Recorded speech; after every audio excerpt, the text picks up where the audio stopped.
नमस्कार दोस्तों, स्वागत है आप सबका मेरे चैनल कथा डिलाइट पर। कार्तिक मास में भगवान विष्णु धरती पर जल में वास करते हैं, इसलिए इस महीने में ब्रह्म मुहूर्त में स्नान करने का विशेष महत्व है।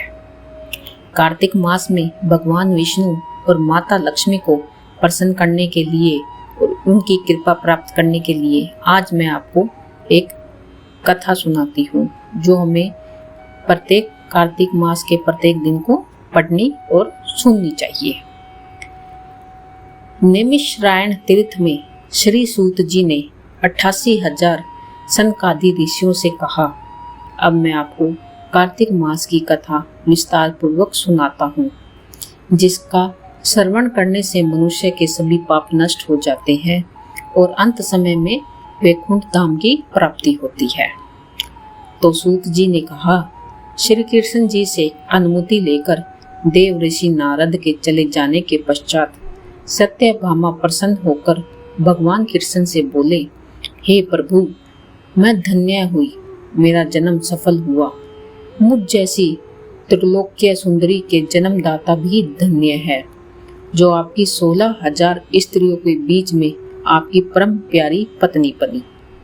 मैंने आपके साथ नारद जी को वह कल्प वृक्ष आदि पुरुष विधि पूर्वक दान में दे दिया, परंतु वही कल्प वृक्ष मेरे घर लहराया करता है। यह बात मृत्यु लोक में किसी स्त्री को ज्ञात नहीं है। हे त्रिलोकीनाथ, मैं आपसे कुछ पूछने की इच्छुक हूँ। आप मुझे कृपा कार्तिक महत्व की कथा विस्तार पूर्वक सुनाइए, जिसको सुनकर मेरा हित हो और जिसके करने से कल्प प्रयत्न भी आप मुझसे विमुख न हो। तो सूत जी आगे बोले, सत्यभामा के ऐसे वचन सुनकर श्री कृष्ण ने हंसते हुए सत्यभामा का हाथ पकड़ा और अपने सेवकों को वही रुकने के लिए कहकर विलास युक्त अपनी पत्नी को कल्प वृक्ष के नीचे ले गए और फिर हंसकर बोले, हे प्रिय, 16,000 रानियों में से तुम मुझे प्राणों के समान प्यारी हो। तुम्हारे लिए मैंने इंद्र और देवताओं से विरोध किया था। हे कांते, जो बात तुमसे मुझे पूछी है उसे सुनो। एक दिन मैंने यानी श्री कृष्ण जी ने तुम्हारी यानी सत्यभामा इच्छा पूर्ति के लिए गरुड़ पर सवार होकर इंद्रलोक जाकर कल्प वृक्ष मांगा। इंद्र द्वारा मना किए जाने पर इंद्र और गरुड़ में घोर युद्ध हुआ और गोलोक में भी गरुड़ जी और गौओं के बीच में युद्ध किया। गरुड़ की चोंच की चोट से उनके कान एवं पूंछ कटकर गिरने लगे, जिससे 3 वस्तुएं उत्पन्न हुई। कान से तंबाकू, पूंछ से गोभी और रक्त से मेहंदी। इन तीनों का प्रयोग करने वालों को मोक्ष नहीं मिलता। तब गौओं ने भी क्रोधित होकर गरुड़ पर वार किया, जिससे उनके 3 पंख टूटकर गिर गए। उनके पहले पंख से नीलकंठ, दूसरे से मोर और तीसरे से चकवा चकली उत्पन्न हुए। हे प्रिय, इन तीनों का दर्शन करने मात्र से शुभ फल प्राप्त हो जाता है। यह सुनकर सत्यभामा ने कहा, हे प्रभु, कृपया मुझे मेरे पूर्व जन्मों के विषय में बताइए कि मैंने पूर्व जन्म में कौन कौन से दान, व्रत, जप नहीं किए हैं। मेरा स्वभाव कैसा था, मेरे जन्मदाता कौन थे और मुझे मृत्यु लोक में जन्म क्यों लेना पड़ा। मैंने ऐसा कौन सा पुण्य कर्म किया था जिससे मैं आपकी अर्धांगिनी हुई। श्री कृष्ण ने कहा, हे प्रिय, अब मैं तुम्हारे द्वारा पूर्व जन्म में किए गए पुण्य कर्मों को विस्तार पूर्वक कहता हूँ, उसे सुनो।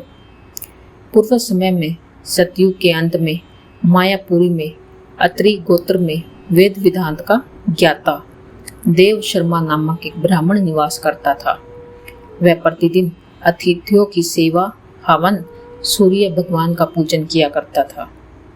वह सूर्य के समान तेजस्वी था। वृद्धावस्था में भी उसे गुणवती नामक कन्या की प्राप्ति हुई। उस पुत्रहीन ब्राह्मण ने अपनी कन्या का विवाह अपने ही चंद्र नामक शिष्य के साथ कर दिया।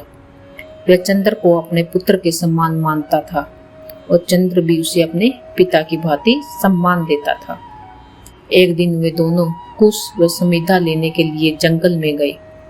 जब वे हिमालय में भ्रमण कर रहे थे तब उन्हें एक राक्षस आता हुआ दिखाई दिया। वह उस राक्षस को देखकर भय के कारण उनके अंग शिथिल हो गए और वहां से भागने में भी असमर्थ हो गए।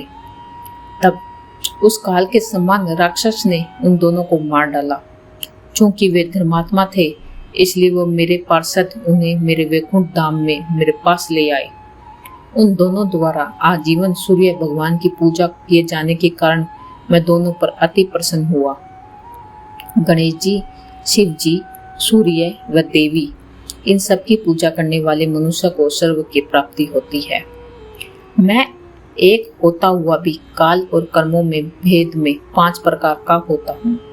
जैसे एक देवदंत, पिता, भ्राता आदि नामों से पुकारा जाता है।